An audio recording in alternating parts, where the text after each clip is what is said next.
Today, protests continued on college campuses across the country as groups supporting Palestine and calling for an end to the war in Israel. The war in Gaza. Protesters are calling for universities to separate themselves from any companies that are advancing Israel's military efforts in Gaza.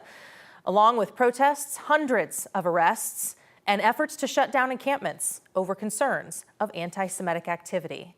Here in Denver, pro-Palestinian protests continued for a third day at Auraria's Tivoli Quad.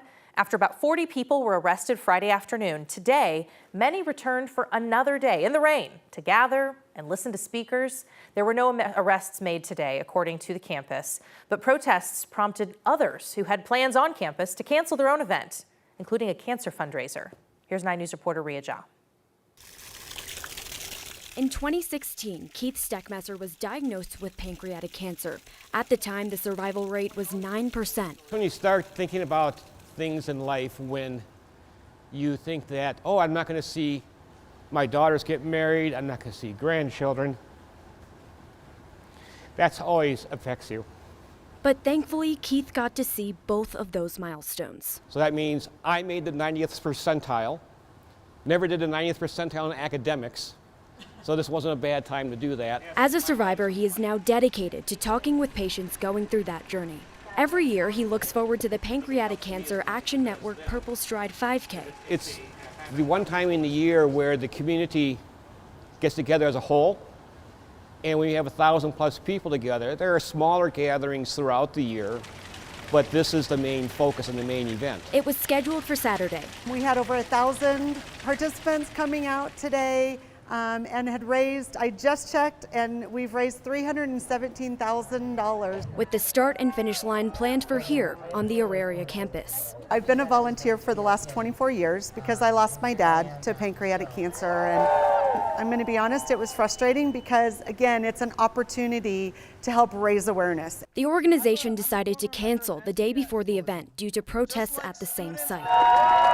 Part of my sadness about it not being in person was the hope that it gives to our survivors and caregivers and families that are currently going through treatments. The survival rate is now 13%, better than years past, but organizers say they're still unsure if they can say see you next year. They didn't get to experience today what Purple Stride is all about, and hopefully they'll be there next year, but I know they'll be looking on from above as well. Volunteers still handed out t-shirts at Ball Arena and said they had a great turnout despite the situation.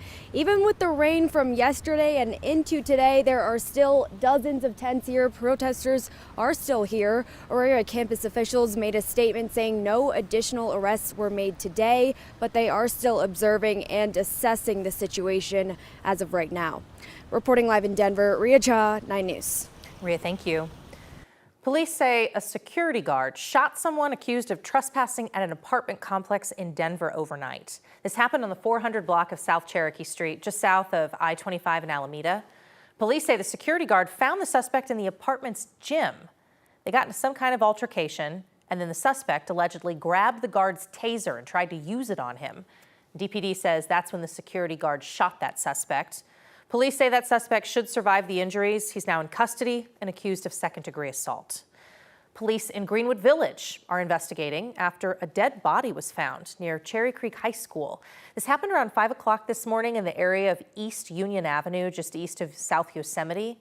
Police say somebody killed a young man. They say there's no connection to the school district, though. We still don't know who the victim is or anything about the suspect. If you have information, you can call the number there on your screen.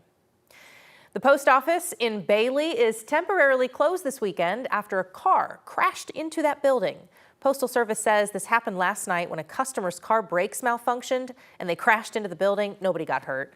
USPS says for now, customers can still pick up their mail and packages at the rear entrance of that building during normal business hours.